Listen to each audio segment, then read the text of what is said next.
Woo! They don't get any better. They don't get any hotter than the Golden Stallion, the Man of Tomorrow, Savzu, the Rated R radio star. And speaking of hotter, what I have here is something, well, this is a long time coming. Let's be honest about it.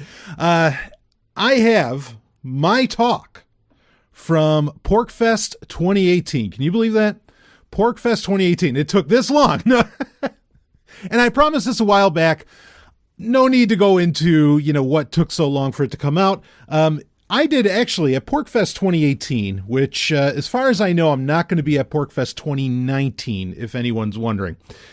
At PorcFest 2018, I actually gave, at least two talks. I don't know if I did something else. I could have ended up on something else and I totally forgot. But I released what was actually a Dark Android. It was a Dark Android workshop. I released the audio for that for patrons way back. It was like a week after I actually was at the event. This one, though, it was very graciously, video was done, and there's a link for the video in the show notes for this. Video was done, and really, really just a great audio recording by my dear friend Ryan Taylor, who just a sweetheart of a guy. Follow his YouTube channel and follow him on Twitter. Links for all of that are in the show notes for this episode. But he does, he pretty much offers. He just comes up to me and he's like, Stallion, what can I do for you while we're together here? And I mean, just a sweetheart. And he got this recording for me, and the audio is so great. I actually got my own independent recording back in, this would have been, when is that, June? In June of 2018. I got my own recording of it, but the audio, I mean, it was just, I tried to clean it up, tried to make it work, and it wasn't there. But now Ryan has his version of it, his audio, his video up and done. And so now I finally have it is crystal clear audio quality that you get to hear of this talk. Now, as far as what gets discussed in this, the name of it, the title of my talk at PorcFest 2018 was Reclaiming Privacy in a Mobile World. Something that I bring up during this talk. And again, if you want to watch the video version, the link is in the show notes. But if you're like me and you do a lot more audio, well, here's the audio available for you for Zomia ONE Underground patrons. Fuck, I love getting to say that now. Woo! And thank you for all of you that have signed up already. It's so fucking exciting for me. And this is actually going to be a part of, honestly, this is a part of something I haven't done in a good long while. It's been years where I am doing really a triple load. Okay. And what I mean by a triple load, I used to do a double load. Now this is a triple load. And I've done triple loads before where, like, within one day, I would release like 3 episodes on, say, back then, the Sovryn Tech Prime podcast feed. And that was if I knew I was going to be away. And at the time, like when I was on SoundCloud, of course, now I'm on Podbean, but back when I was on SoundCloud, I couldn't actually schedule posts, and I knew I wouldn't be able to get to a computer because I'd be away in some west bumfuck or maybe east bumfuck part of the world. And so I would release like 2 episodes of Sovryn Tech at once, and just have plenty for you to consume. And because of just weird scheduling in the past couple of weeks, that's what's happening again. So this is, you're getting a double load of Sovryn Tech Prime, and then you're getting this right in the middle, sandwiched in the middle. So you got like a triple load. Of course, now that Zomia One is an entire network, I mean, you could be getting episodes all the fucking time, multiple episodes a day, and plenty for you to, to consume and get your ears on. I wanted to say to get your hands on, but you're not really going to do that, but to get your ears on. So anyway, this is part of a triple load. Now, as far as what gets discussed here, this is, not a year ago, but 8-9 months ago, however long ago that was. And is there anything in it that I would update, that I would change on what I said? Not terribly. Other than, I'll tell you where there is a little bit of a shift. One is that I know there's a point during this talk where I say, don't use Telegram. It's fine if you use Telegram. This is at a stage where I was not backpedaling, but backing off a little bit on the extremes at which I recommend. I still recommend, if you want to go really extreme. In fact, you'll also hear me at the end of this, because there's a Q&A section towards the end. I tried to get as much audience participation as possible. You might not be able to hear all of the questions that get asked because those were asked over, this was an independent audio recording. Those were asked over the loudspeakers that really the PorcFest staff had set up. So that doesn't always show up. I think I tried to repeat the question, but I didn't always do that. So you're going to hear where somebody asks, how paranoid can you go? And I say there's no level of paranoia that you can go. There's no such thing as too paranoid. Okay. And so keeping that in mind, sure, I still keep an eye on, I still talk about, I still cover, the extreme lengths that you can go to have security and privacy and so on in the world we live in today. But at the same time, as far as what I generally recommend on Sovryn Tech, I'm trying to get people, not incrementalism, but just trying to get them to the things that are more readily accessible to them. So at this point, during this talk, I know I wouldn't have said Telegram. Now I'm not saying I get it, but now I'm a little more amenable to that because Telegram just has some features that other things that I would recommend, say Signal and otherwise, just aren't delivering yet, and I kind of hope that they would.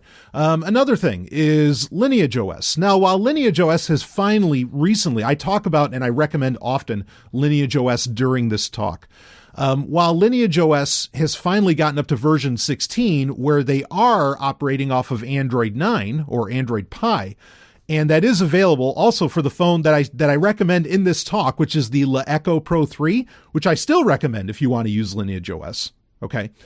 I am at the point where, and in fact, some of it comes up during this talk where some of the people that were part of the Q&A, they said, well, don't you have these concerns around XYZ in Lineage OS and, whatever their point happened to be.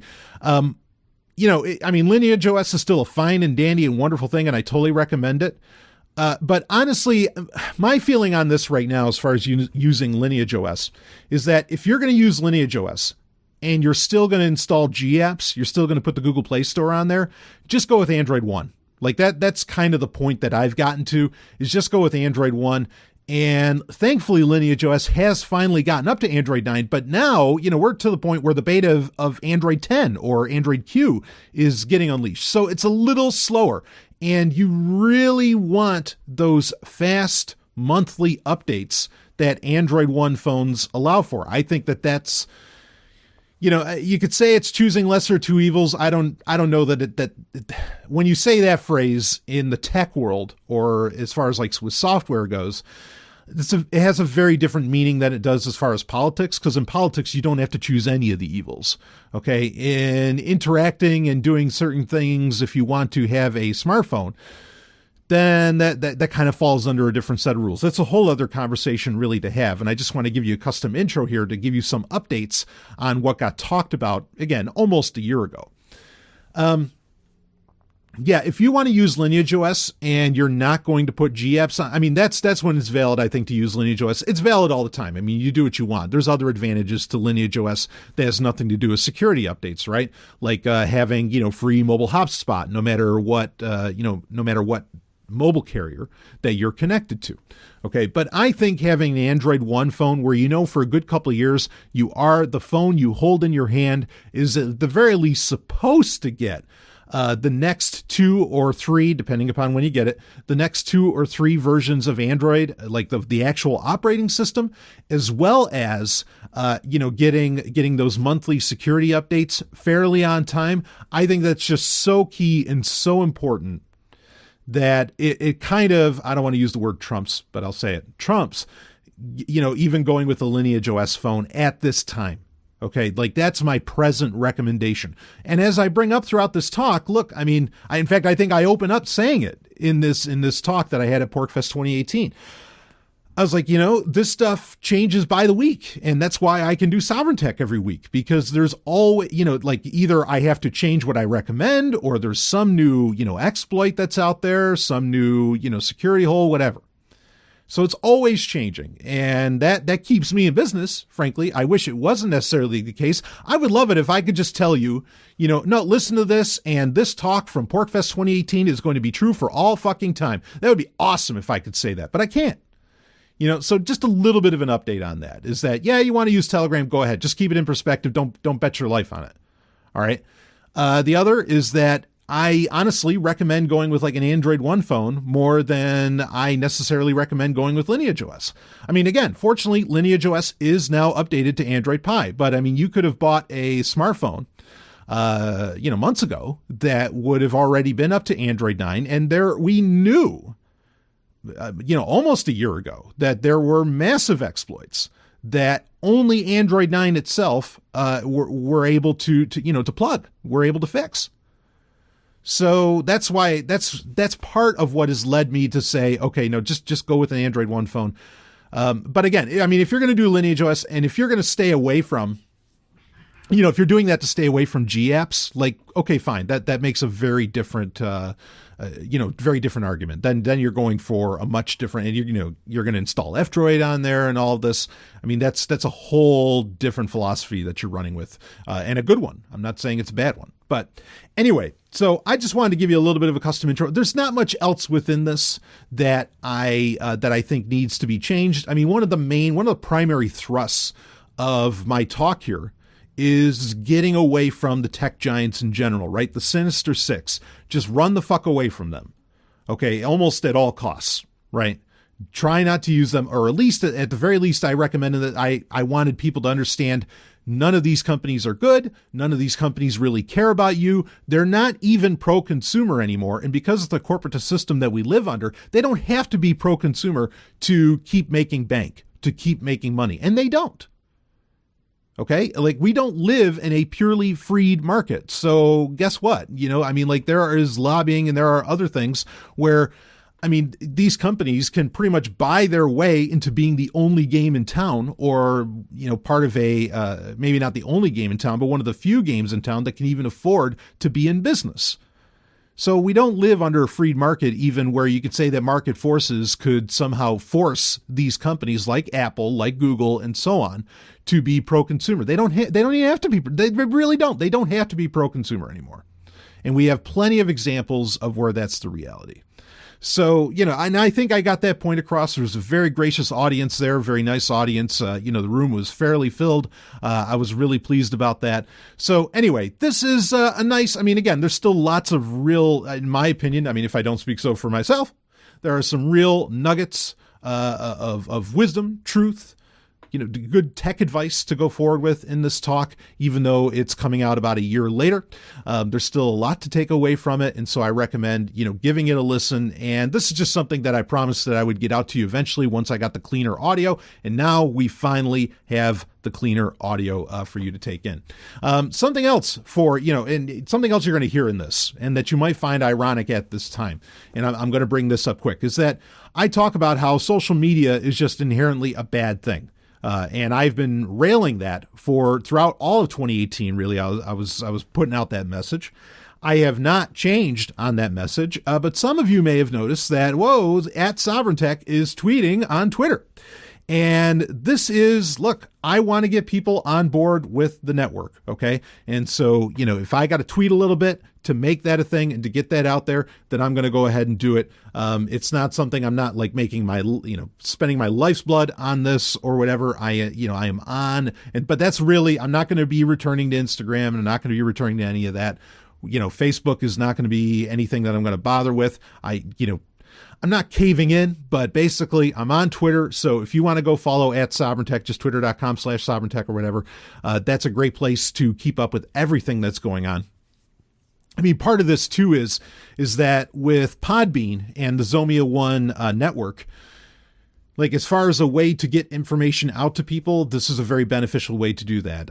And we will be resuming the email newsletter and the email channel, shall we say, of communication. That will be a thing as well. But, Twitter this is a case where, okay, what's the most, what's like the best thing or, least, fuck Twitter, but what's the least evil thing that I guess I could end up using in this case? And so I was like, all right, talked about it with the team.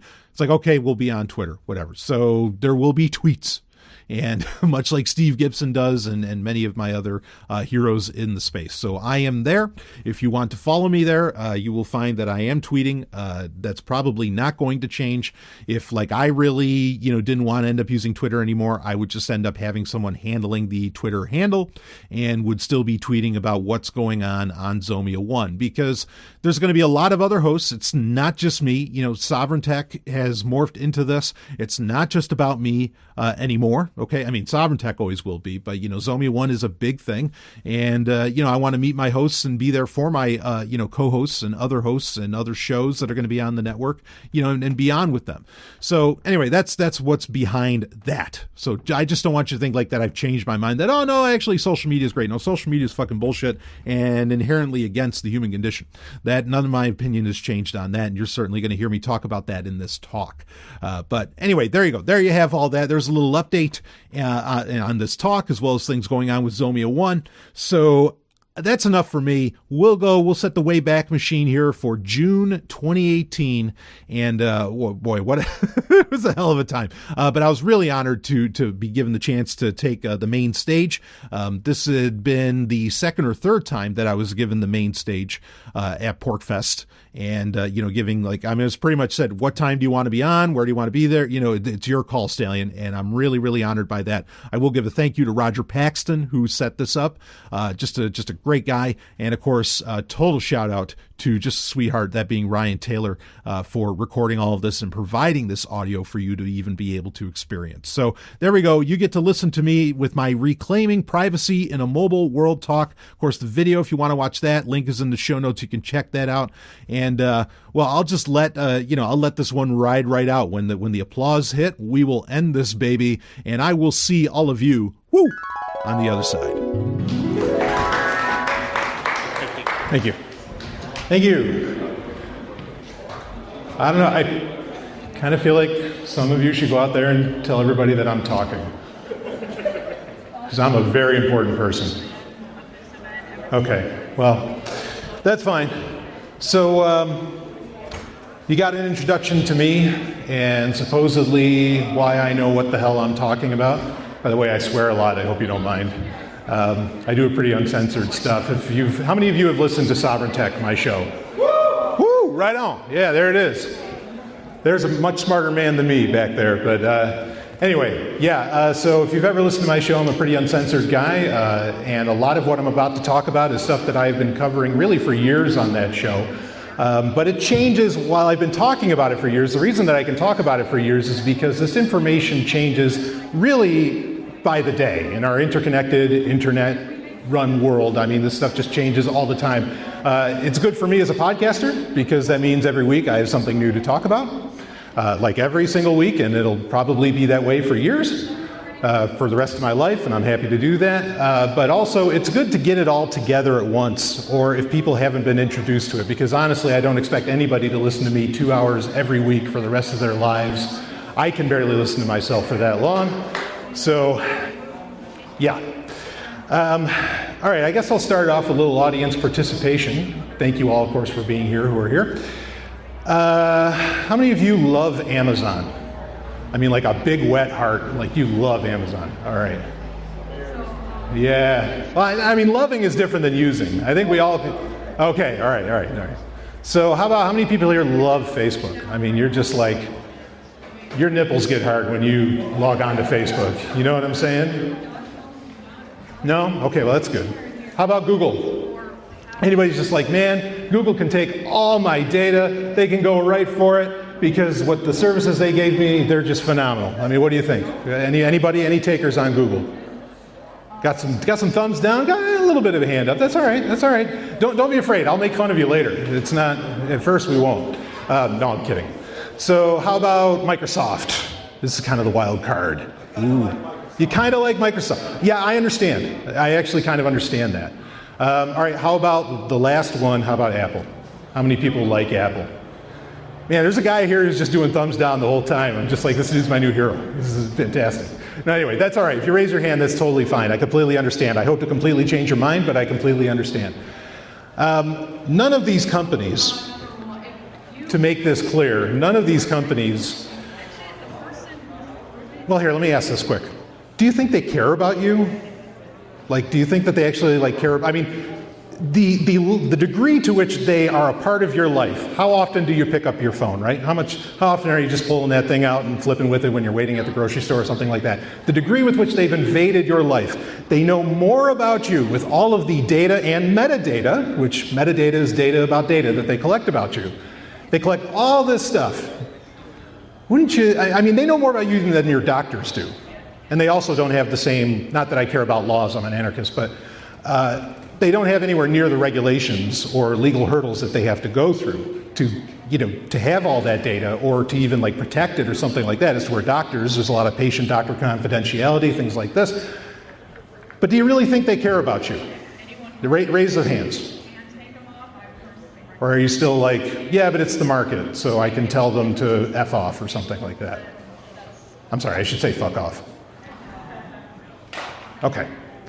So that's the thing. I want you to think about that these are people who have more data about you than your doctor, than honestly, probably governments, even though, they have a revolving door with governments, certainly.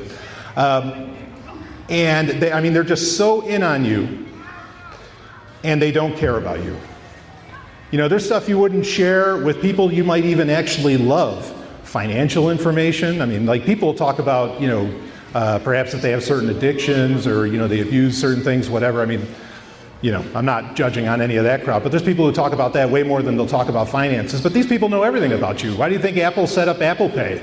Do you think that was just to make your life convenient? Are you kidding? No. Apple wants to have all this information about you so that they can use it. They can sell it. Or hell, maybe Apple wants to become its own bank, which I think is something that's going to happen. I mean, Mitsubishi did a little turnaround years ago. Mitsubishi, everybody know Mitsubishi, the company, right?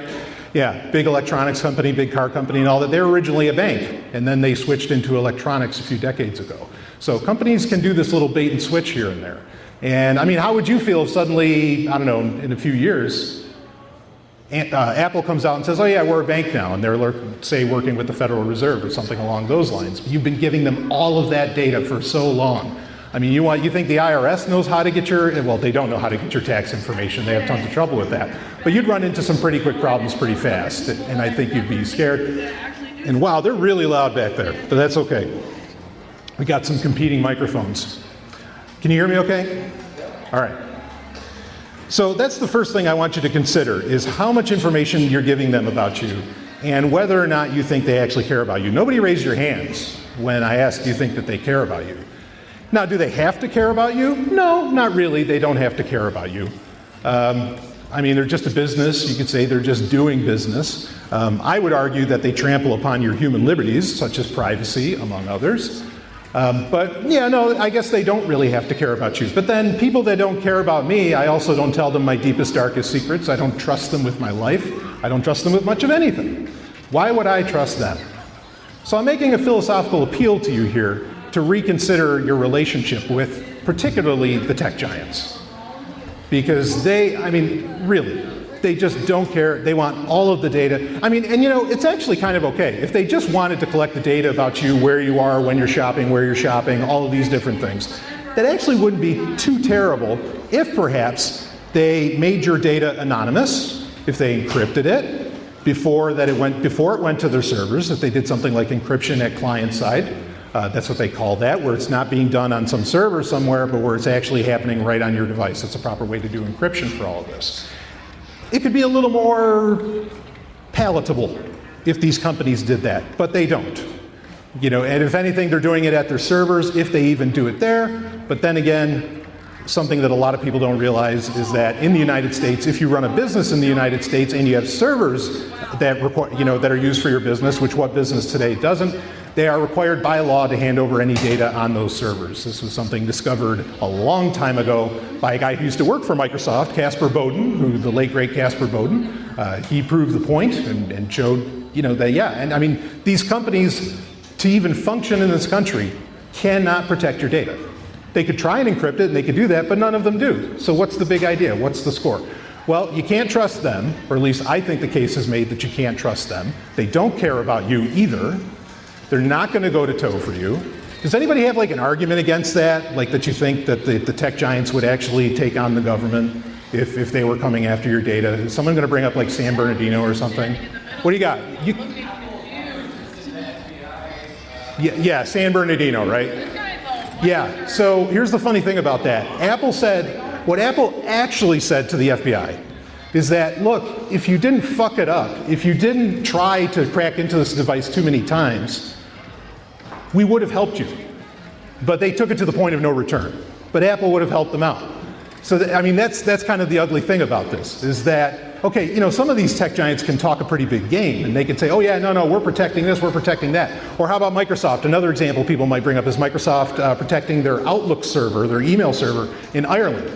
And in Ireland, you know, they're saying, well, you know, this is in Ireland, you don't, you know, the US DOJ, you have no right to go look at those email servers. Absolutely not.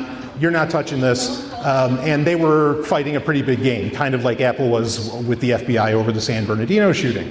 Well, then the Cloud Act passes a few months ago, right? That all goes through. And then Microsoft just says, okay, well, look, yeah, here's the law. Now we have to hand it over to you. Just protect us and don't allow us to get into any trouble, you know, legal trouble of any kind for handing it over to you.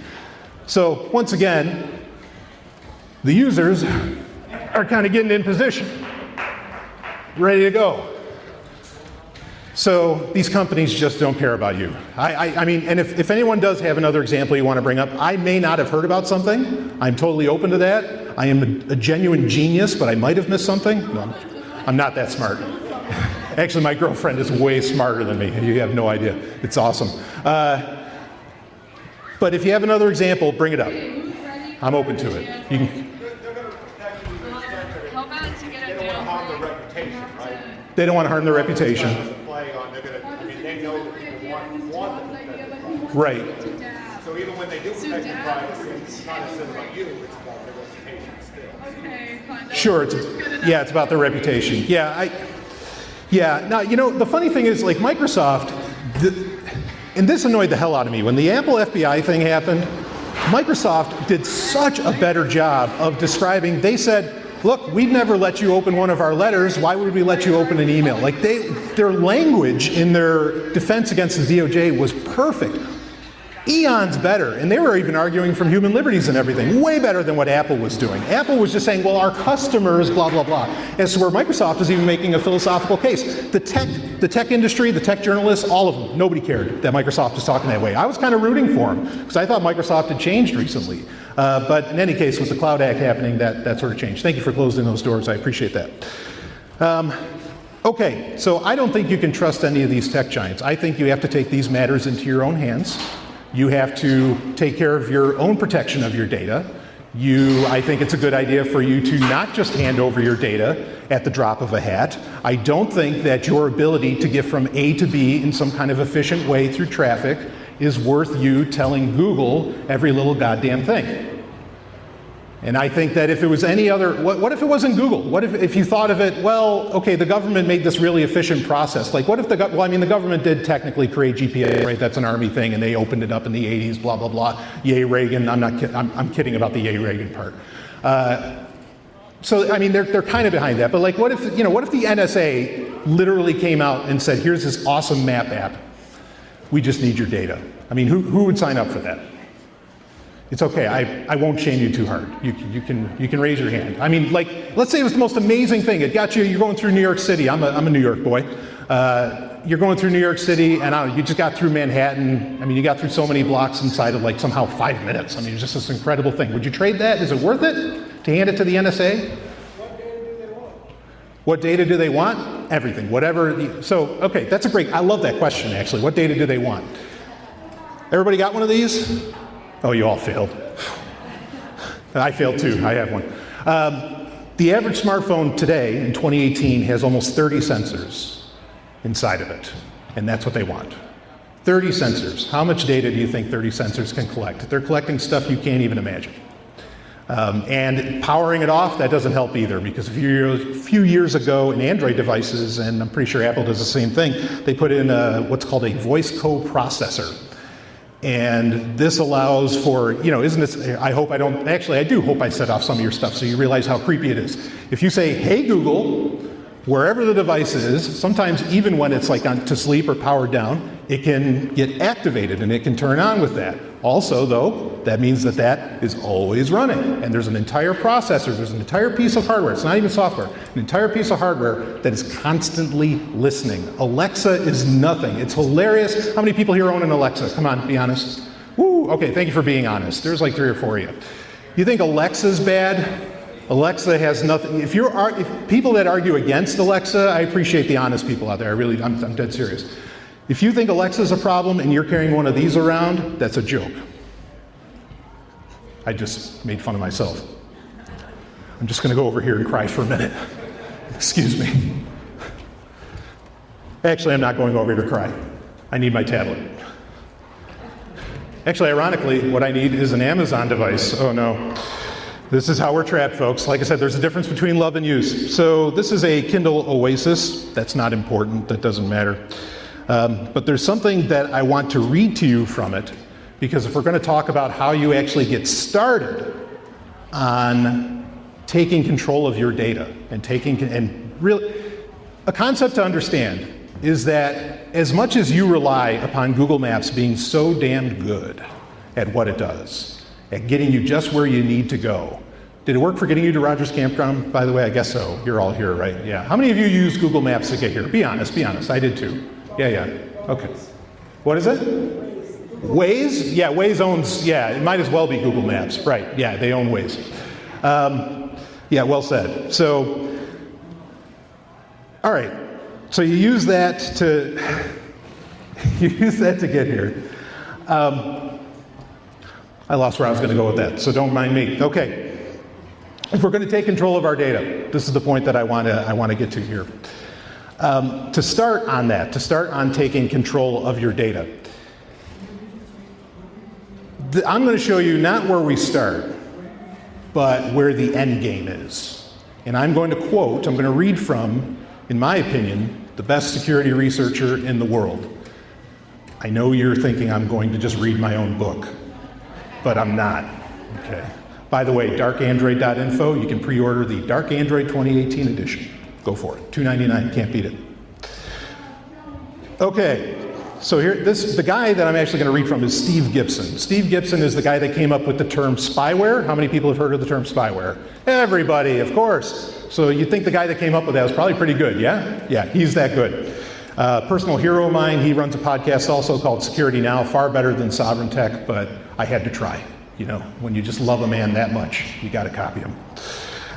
So anyway, this is a guy, he's been around forever. He's behind all kinds of different software that people maybe not even realize that they use. But Steve Gibson, all the credentials in the world, this is what he says about how to actually be private, secure, and anonymous. And if anybody was at my Dark Android workshop earlier, you're going to hear this again, but it bears repeating.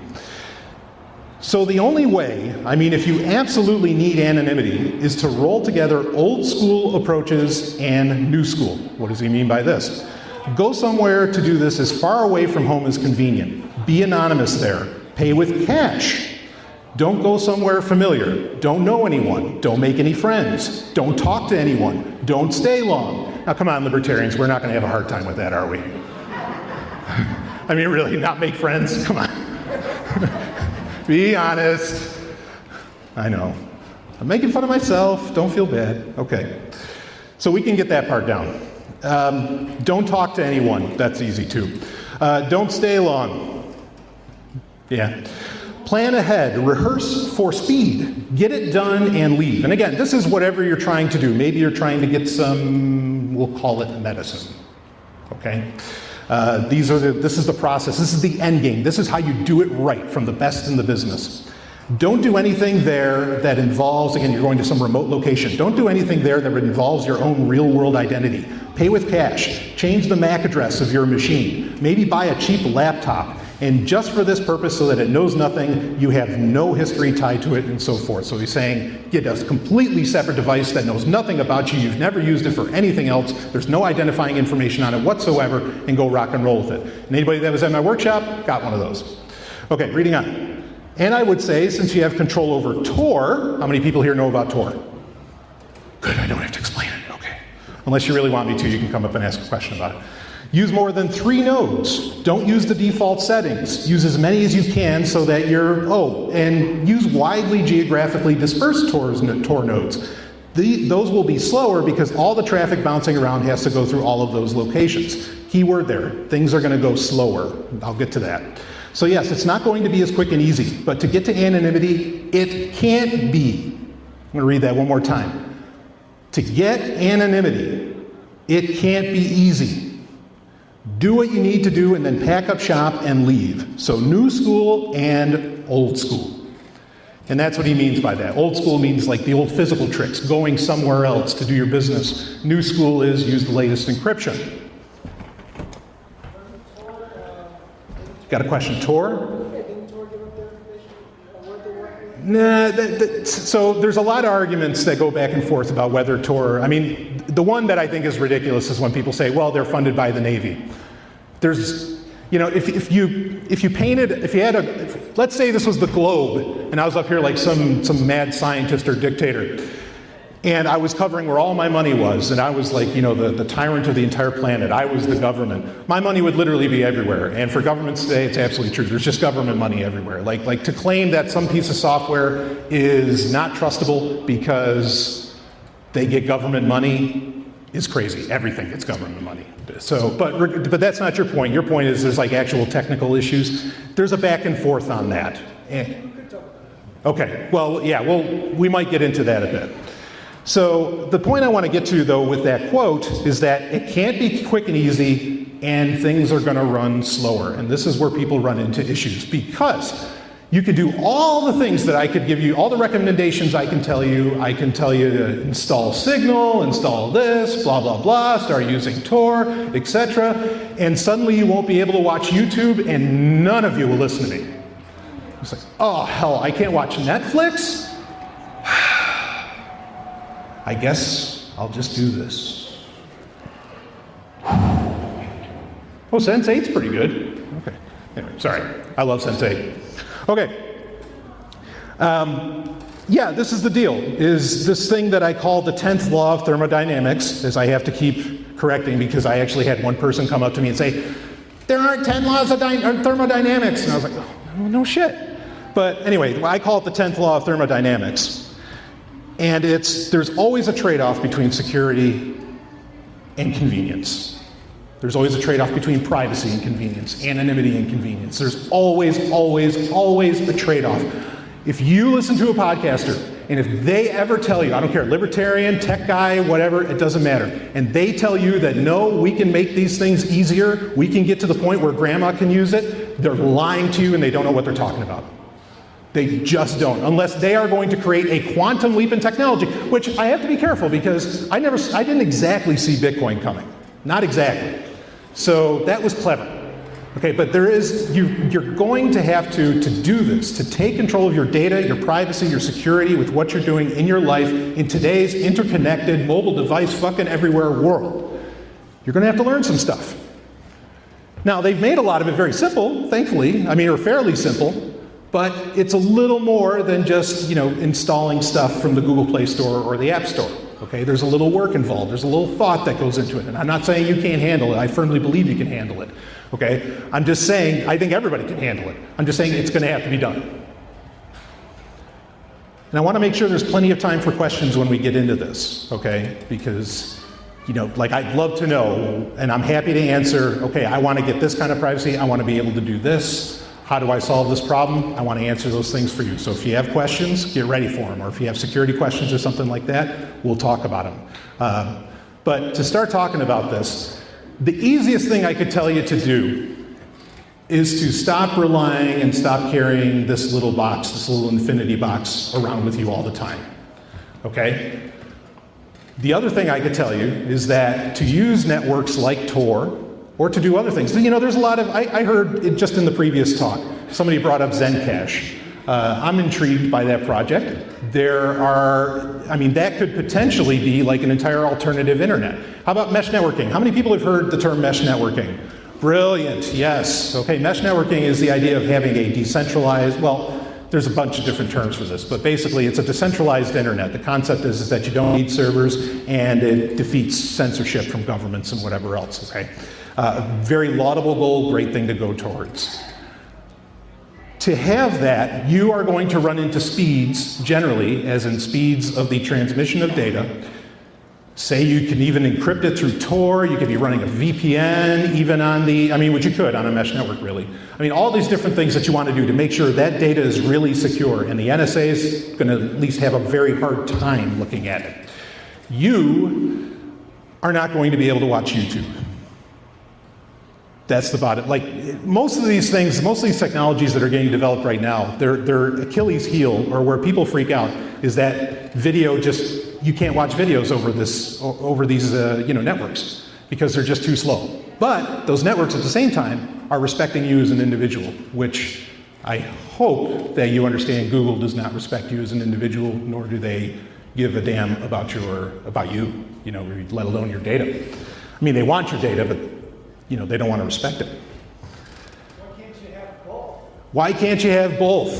Get a guy that does both, right? Well, there's only one of me, so sorry. But no. So why can't you have both? Right now, you have, actually with video specifically, okay? And I really want to drive this point home, because I think, have you heard, while you're at PorcFest, has anyone heard of any technologies that you're just like, oh man, I can't wait to use that, to get some privacy and everything? Have there been other speakers talking about that stuff? You can raise your hand. You don't have to tell me the technology. Okay, well, you're going to hear about them at certain points, right? You'll hear about these awesome technologies, but again, all of that is just going to slow everything down. For it to do it right, it slows things down to the point that it just makes video untenable. You could maybe really low quality video, but just by the nature of these things, like the idea of them not being centralized.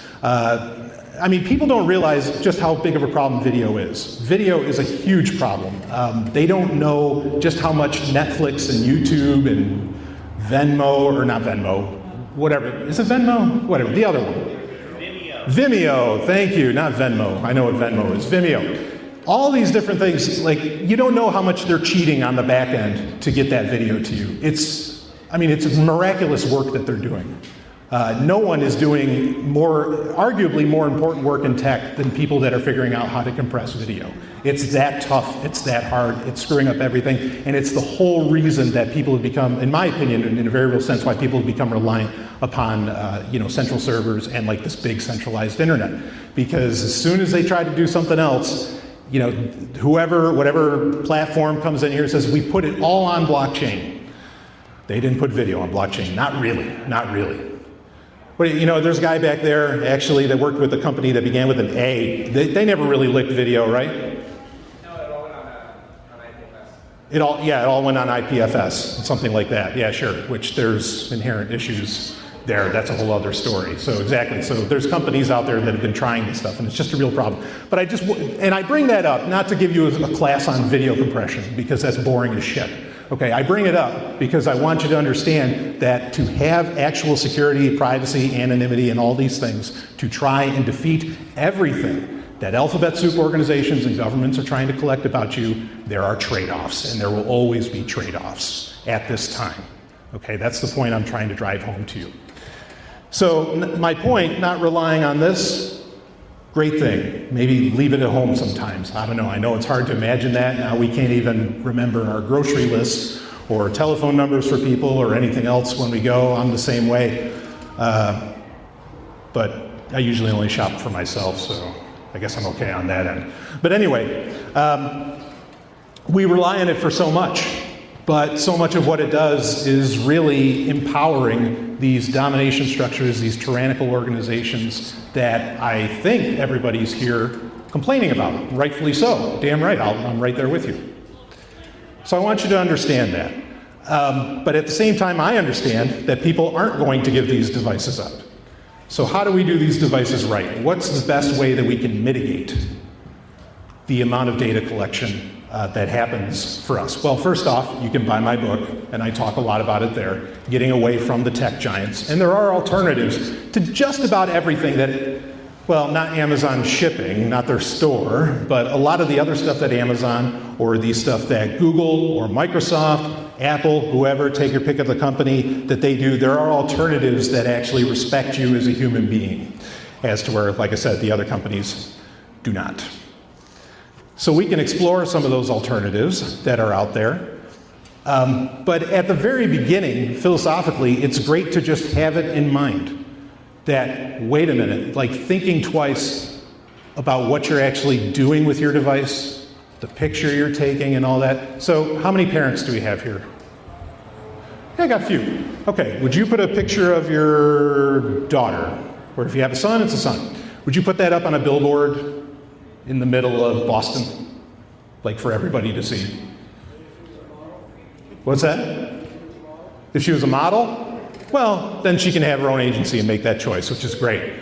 But I don't think most people would just be like, oh yeah, here, let me plaster this very nice private moment that she had during her birthday or something like that for the entire world to see. But people do it every day. They have no problem. And posting it on Instagram, posting it on Facebook or Twitter or wherever, and believe me, none of those companies are any better than the other. The problem isn't like, though we need to find like this really nice social media. No. Social media is inherently a problem, but that's not what I'm here to talk about. If I was, well, I don't think they'd let me talk about that. But anyway, you wouldn't do that, but you do that all the time. And it's no different than putting up and plastering some private moment or whatever on a gigantic billboard and pick your city around the world, and there it is, bammo. But if you realize, if you think about it that way, you're like, oh, wait a second, I'm just like giving this to the whole world, what the hell? I think that is a great start to reconsidering your relationship with these tech giants, which again, don't care about you. So what do? How many people here use Signal on their smartphones? Oh, all right. Well, talk's over. Thanks, everybody. That was great. No. That's a good start. Signal's great. Getting people on board with Signal. If anybody has problems with Signal, feel free to jump on the Q&A for that. Okay. Signal is fantastic. Obviously, you all know that. You know, you can do video calls, all these different things, and Signal's just going to get better. They started the Signal Foundation earlier this year, back in April. And it was, I expect great things from this Signal Foundation. Ironically, the Signal Foundation came into existence because one of the co-founders of WhatsApp, how many people here use WhatsApp? Yeah, okay. All right, no, that's good. I'm glad, only 2. All right. The guy that co-founded WhatsApp, which WhatsApp got bought out by Facebook a few years ago, he was still working at Facebook, because generally when Facebook buys a company, and I kind of respect them for this, they leave the management team alone, they leave like the developers alone, and they just do their own thing. That's starting to change, but for years it's been that way. Like Instagram's always been a small team, even though Facebook owns it. He decided to leave Facebook for some reason this year, and then he goes and gives $50 million of his own dollars to Signal. The guy leaves Facebook and gives $50 million. I mean, he's got the cushiest job on the planet. He could just sit there because they just want his name there so that people still have faith in using WhatsApp, right? But he leaves and says, no, I'll take $50 million and I'll put it on this. Do you think there's a problem at Facebook? Yeah, I think there's a problem at Facebook. I think somebody voted with their feet, which is a great thing to do. So, yeah, Signal, I expect great things to come out of that. Another app I want to tell you about, and I was teaching this at my workshop earlier today, or I was showing this at my workshop earlier today. It's called Briar, B-R-I-A-R. Okay, this is the Briar project. And this is a very exciting app that I'm trying to get everybody on board with. You all know what Tor is, you said that, so great. It is only available on Android. We have iOS. I know I have some iOS users out here. There's no way that there isn't. Okay. So it's only available on Android. So maybe, I don't know if that makes you want to do the switch or what, but that's another conversation. But the Briar app is a social platform, not really social media, because it has messaging, private messaging. It has groups, the group feature, which is really the main reason most people stay on Facebook, other than they want to fuck their neighbor. We got to live with that one, okay? Then it also has blogging. You can do blogging within it. It has a forum feature, like good old-fashioned BBS-style forums. I used to love those. Oh, man, the people you'd meet on that. I mean, you never want to meet them in real life, but they're pretty awesome online, I got to say. So anyway, The Briar app allows for a lot of this different stuff. Now, here's the real cincher for the Briar app, is that it can work without the internet. What? It works without the internet? How the hell is that possible? Well, let's talk about it. So, like I said, this is jam-packed with so many different technologies that you don't even know are there. I can't even list all of them off, so don't worry. But a couple of them that they have, one is Bluetooth. Everybody knows about Bluetooth. You connect your headphones with those. Then there's also what's your Wi-Fi radio, right? Now your Wi-Fi radio can actually work not where it's connecting to some ISP somewhere into some router, but where it can actually connect between devices. Right now, if we all installed the Briar app, we could all be communicating with each other from, maybe we'd get, it won't bounce off of devices, but we might get, 50 feet, something like that. Depends upon the clearing and everything. But you could have an entire communication, for lack of a better phrase, because I hate social media, but an entire social media network right here, right now, with the Briar app. It can work over the internet, so we could also talk to people on long distance. But it's pretty impressive that it works completely, like if everybody talks about the government internet kill switch, right? How many people believe that that's a thing? The government kill switch for the internet. Yeah, it's real. Yeah, I personally, there's a law that says that they can do it. I don't know that they necessarily have so much the technology to do it. But anyway, if they did that, the Briar app still works. There's other technologies that you might have to worry about, but that proves my point. Okay, is that will work. So it's something I want you to consider looking into. It has two flaws. One is that it drains your battery, so you don't want to leave it open all the time. And it drains your battery because it's encrypting everything through Tor, which is great.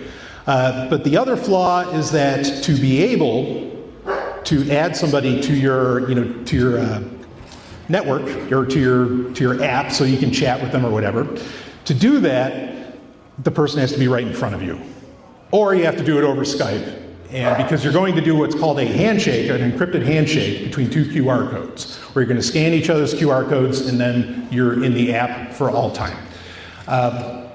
That's a problem for some people, right? Because how many people use Signal to communicate with people 1,000 miles away? Everybody, sure.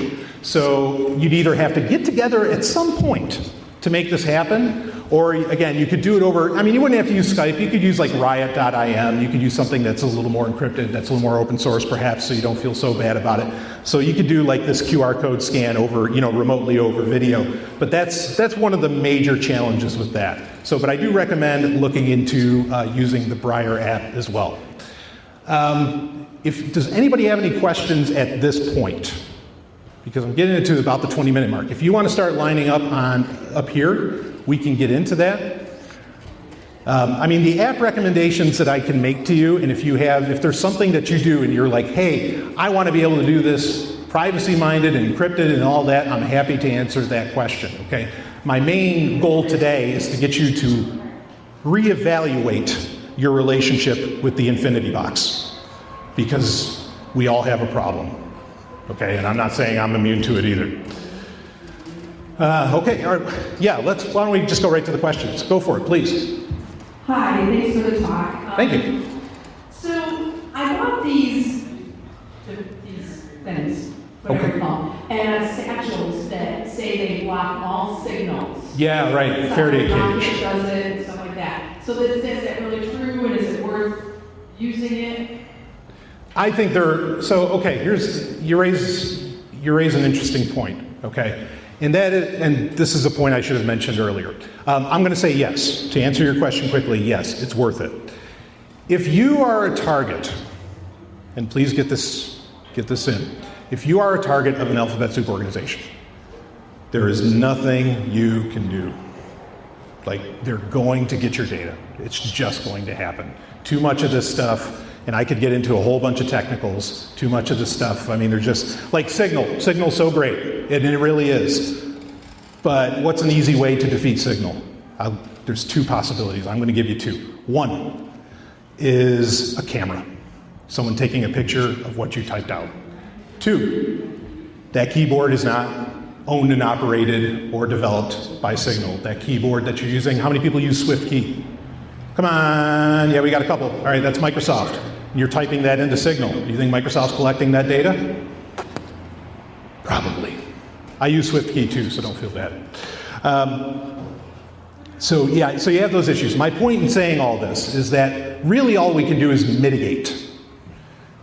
Like every little, and I think every little step is worth it. Using Signal is worth it. Hell, even using WhatsApp is worth it. Like a lot of these other things are worth it. A real Faraday cage, you're like, anybody ever see the movie Enemy of the State with Gene Hackman and Will Smith? Yeah, great movie. If you haven't, go watch it. It's from like '99, but it's phenomenal. He has this entire chain link fence around him. It's like the NWO is about to come out, and there's going to be this wrestling match. It's phenomenal. But I mean, that's like the level you have to go to really block everything. But I think those are still very useful, and there are things they will block. And again, if we're just mitigating, if we're just thinking, okay, we're just going to make it as expensive as we possibly can for them, they, them, those, to collect metadata about me, it's worth it. Also, an aluminum foil or like a Mylar bag can very much do a similar thing. So does that? So microwaves, if you put this in the microwave. Yeah, there's some truth to that. Okay. Yeah. The other thing with microwaves that are great, put your clothes in them. Just talking about RFID, things like that. Just saying, who knows what's in those little plastic buttons? All right, go for it. Great question. So I have a privacy case, Faraday cage. Yeah. And as far as I can tell, these things actually do work really well. Sure. Do you have any thoughts on that? No, I think a lot of those are great. I really have. A lot of those work for varying signals. It's a very large explanation as to where they're might not exactly work, but those are totally valid. In regards to Signal, you said that using swipe is like a manufactured version of a keyboard. So if you use the microphone option that they have nowadays, where you just talk and send a voice message, is that the same thing? Somebody's collecting that data. Is there a way to be? Yeah. So here's a funny story. So I mean, what you could do if you wanted to be careful, there's a keyboard called the Hacker keyboard. Unfortunately, it hasn't been updated in like 2 or 3 years. Okay, but you could use that and maybe feel a little bit better about it because it's not even Google's stock keyboard that's built into Android. But yeah, using like the voice stuff. The point I want to bring up with that's interesting is you have companies like Apple, right, where they would say, well, we don't hold your voice data because all these companies collect this voice data for varying reasons to make Google Assistant better or to make Alexa better, things like this. Apple claims that they won't keep your data past 6 months. There's a reason. How many people here love Siri? Like Siri, doesn't Siri work great for you? No hands. It's because Siri doesn't work great. Reason being is because actually Apple doesn't keep that data for they don't hold it. Like they're honest. They don't hold the data past the 6 months. But I think that's eventually going to change where as voice assistants take over more, that voice data is going to become more and more precious. Apple will probably change their mind or they'll just lie to people and say that they're not doing it when they actually are, because they are eons behind even Microsoft when it comes to voice assistants and things like that. So that's very precious data that I can't say like 100% that it's always being collected, but I think it fits the bill that it is. So next question. Okay, so obviously I missed your Dark Android workshop. Maybe you discussed this. Oh, it was like $200 a ticket, and I am not worth that, baby. Don't worry. Right, so I'm currently looking for a new ROM for my Android device. I was using the Copperhead OS. Okay. Which is kind of a privacy hardened Android kernel, but that project's kind of imploded, so I'm looking for something, a good balance between privacy and security, which Lineage doesn't seem to fit that bill. Okay, so you said Lineage you don't feel fits your bill? Right, it doesn't have the hardening, like you can't verify the bootloader. Oh, right, okay. It fits the privacy bill, but not necessarily security, and I'm waiting on a product by Purism called the Libra smartphone. Yes, which they did a crowdfund for, and yeah. Right. So, but until then, I'm looking for a new alternative to Copperhead OS that has regular security updates and also privacy, no Google Play kind of thing. Yeah. So, okay, don't go with Black Phone for one. But Copperhead OS, they are now selling their own phones. And they sell you a Pixel 1 or a Pixel 2, and they're about $1,000, but that's about the best you can get out of the gate. Lineage OS, I would say, is right now, I get your point on that. Like the best one out there is Replicant, right? But then you can't use Wi-Fi. And then you have, what, 5 devices that it works on? I mean, it really limits you. I would honestly say right now, Lineage OS is a thing. But I understand that maybe, at some point we could get maybe Copperhead OS being a little more broad, but they've really turned that into a moneymaker. And I'm not saying they shouldn't make money, but what do you got? Well, the Copperhead OS project, I was totally on board with that. Yeah. But there's a fallout that's recently been going on with one of the head developer and the CEO kind of had a falling out. And the developer who was doing all the work basically deleted all his private keys so they can no longer release updates, security updates. When did this happen? This was maybe a week and a half ago. A week and a half ago? See, folks, I can miss things. Okay. I'm going to have to get back to you on that. Here's another thing. You want to know when you got a really smart guy up here? He'll tell you, I'll get back to you on that. Or he'll say, I don't know. That's brilliance. Woo! Yeah, round of applause for that genius, right? All right. Because we get too many people, I think, that come up here that are like, oh yeah, I have the answer for everything. But anyway, okay. What do you got? You talk mostly about software privacy. Sure. Are there any open source projects for phones and privacy?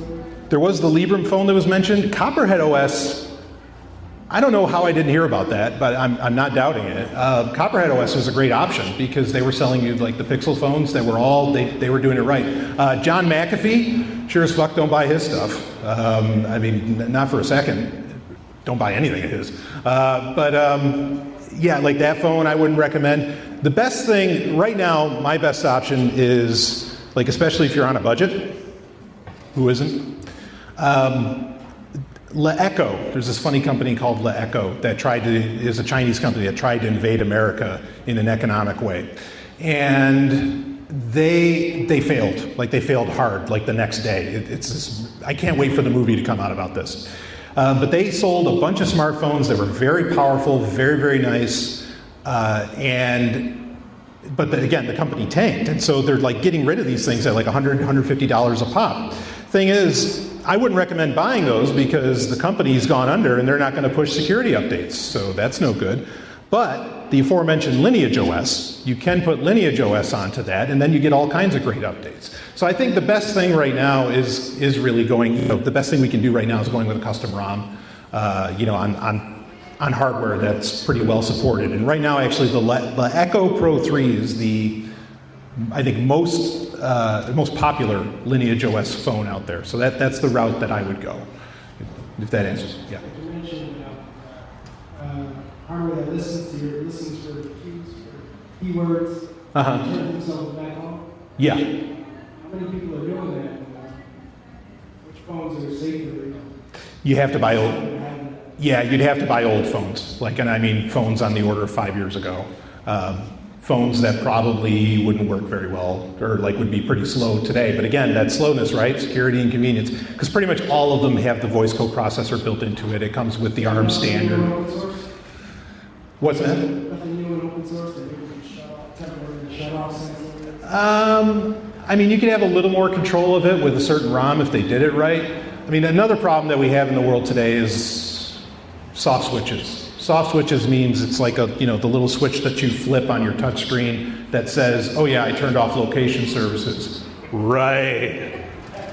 We all know that didn't actually happen with Google, and we do know that, it's proven. As to where we don't have hardware switches anymore. One thing I like that McAfee was kind of proposing, John McAfee was proposing with his little security phone, was that it had switches on the back that would supposedly physically cut off the radios, like the Bluetooth radios. It would kill the mic and things like this. That's really what we need. The problem is he has a problem with software, so it's not really solving anything.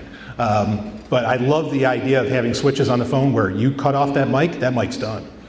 Could you buy one of those and then replace it with better software?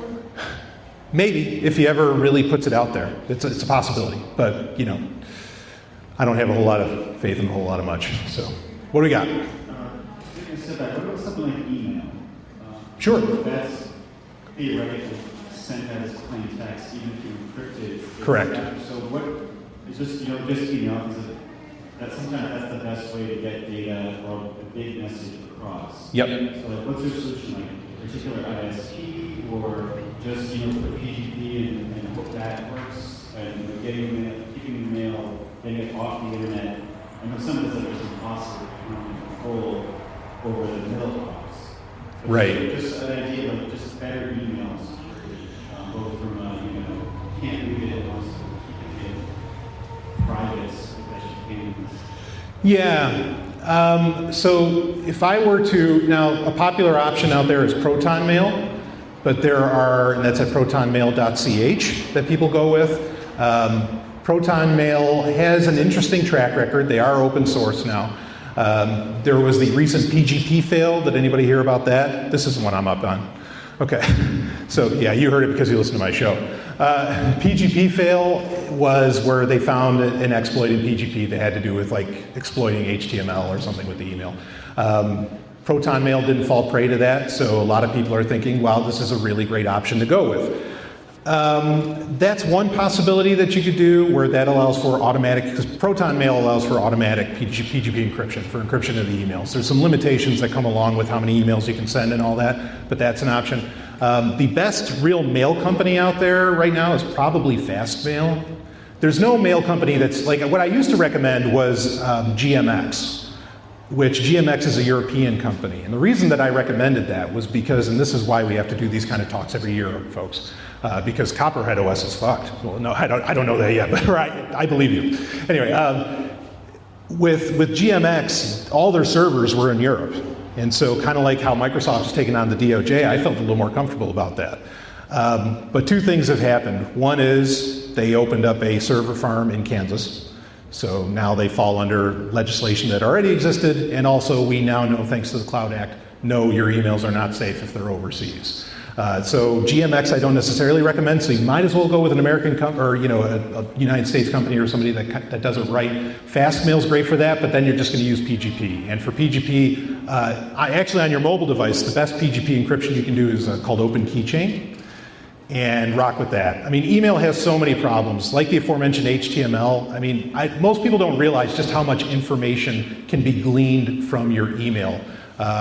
Even when you're using PGP, you got to use a lot of technologies to really make that a lot more private. But you're so right in that email is a pretty unique animal in the amount of information that it can transmit and the way that it allows you to communicate. Because like sending long stuff through Telegram, which don't do that, don't use Telegram. And all these things, it's inconvenient and it doesn't look right. Like it doesn't organize itself well. So yeah, PGP encryption, I still, even with PGP fail, which people can read up on that, I still think PGP encryption is totally fine. You can set it up with an app like Open Keychain, or you can use Mailvelope, which is available for Firefox or Chrome, don't use Chrome, and that would be the way to go. That's really the best recommendation I can give as far as email goes. So I hope that answers it. Fastmail.fm, you got to pay for it, but they also don't, or at least as far as we know, they don't collect all of your data. You don't have to pay for Gmail because they're harvesting everything that's in your emails. Way to go. Okay? Any other questions? I think I'm getting to just about to the point where I need to stop. Anything else? You can ask me anything. Hell, it doesn't even have to be tech related. Oh, we got somebody coming up. All right. He's heard it didn't have to be tech related. Now he's going to say, what's under the hat? I'm not going to tell him. If you find reasonable, something like a bribe that you want to switch, yeah. What is a reasonable amount of security where you're not being paranoid or careless? There's no such thing as being too paranoid. There's just go all the way. I mean, go nuts. There's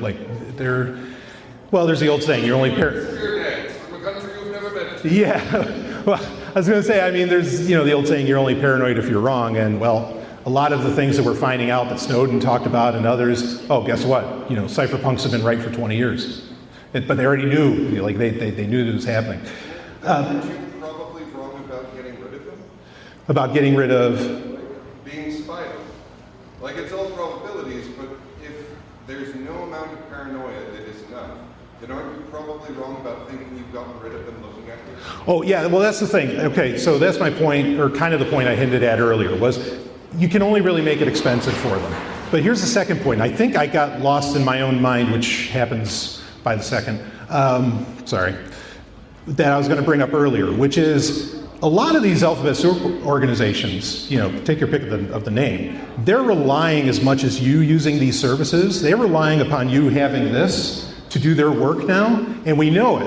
And there's plenty of cases where they have missed entire situations simply because people weren't carrying around a cell phone anymore. So there is provable benefits to, or like just encrypting things. There's provable benefits to this because these guys are literally at these companies, most of them are just sitting around perusing Facebook. Of course, they're looking at your stuff because Facebook doesn't care if they do that. Okay, they're looking at your stuff, but they're becoming lazy, I think. I think it's fair to say they're becoming complacent and lazy and relying upon that. So if you get away from that, you fall into the cracks.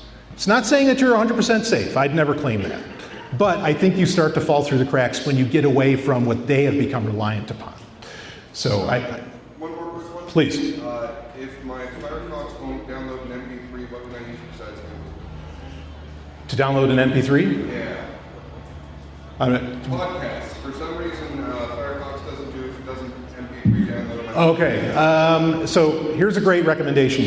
Do you use Android? Do I use what? Do you use Android? Yeah. Okay. There's some amount of Google is completely inescapable. Oh, yeah, right. Yeah. So, well, there's a way around that, but we're out of time. But anyway, fdroid.org. Please check this out. It is an alternative app store. It has a great app called AntennaPod that could actually help you out with that. It's totally open source. Thank you for the questions. We got time for one more, or do I have to wrap it up? All right, we got a quick one. Very quickly talk about browsers, please, both mobile and desktop. Mobile and desktop. Do not use Chrome. I mean, just don't. Firefox if you thought Firefox has gotten bloated and old, they just came out with a new version in November, version 57, that has a whole new engine. It is lightning fast. Yes, there are some pages that load a little funny on it, but while it may not be as secure as Chrome, or it may not be as convenient, it does genuinely respect your privacy. Go with Firefox, and Firefox is also on Android, and they've even made stuff on iOS, and it's great. And that's it. Thank you.